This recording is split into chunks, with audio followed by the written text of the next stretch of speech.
Another thing that I have found to be very helpful with my students who are already reading pretty independently, um, up until even my eighth graders, is this Google extension called Insert Learning. And you can just Google this for Chrome and you can add it to your online database. So there are a few options for this. You can actually like have a dashboard and create a classroom in a folder and assign lessons, but it can also be added right here kind of to your quick access apps. And the way I use it in sessions is if I'm working on a passage and I'm working on reading comprehension or vocabulary, you go ahead and click this and a purple little arrow will pull up on the left side, and when you click that, there are different options that pull up. So, for example, while you're reading, if there's a word that you really want to have your students focus on, you can go ahead and choose the highlighter option and highlight it, or you can change the color. There's a few options, and you can add a comment, right? So, this would be a good place to say, either during or before the session, what is a synonym for popular? If you're working on some vocabulary or something like that, you can also insert the sticky note in a paragraph. So you can seamlessly add in images, YouTube links, including like videos, and post them right there. So if you have like a short video that relates to the topic, you can copy the YouTube URL and put it here, and it will very seamlessly just add it in to a point where it looks like it's embedded and all you have to do is press play. So that's very unique.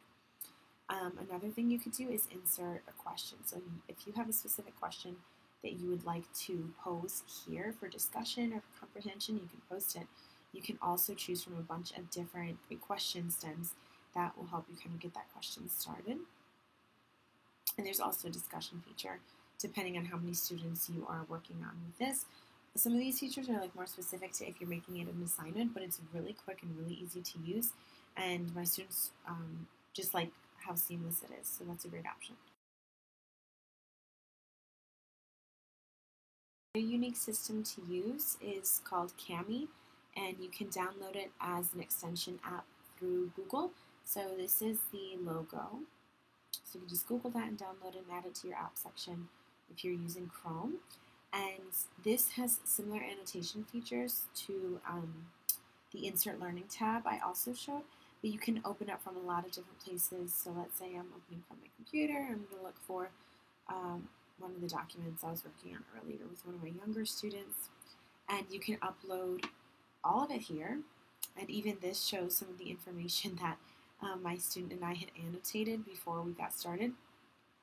So you can do different markups. You can text highlight, box highlight, strike through, or underline. So if I'm working with a student and they really need the annotations to be differentiated, I might say, okay, we're going to highlight the unfamiliar words. We're going to underline, the people involved or the locations, things like that. And there's also a bunch of different colors that you can use to color code.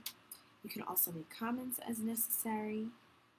Write in text boxes, which is what we did up here when I said, okay, let's think about what you know about trains and what your own experiences have been. You can also draw or create shapes. You can erase different things. And the nice thing about this is that you can connect it to your Google Drive and save it right to your Google Drive if you would like to. So you can always re-upload this and continue to work on it with your student.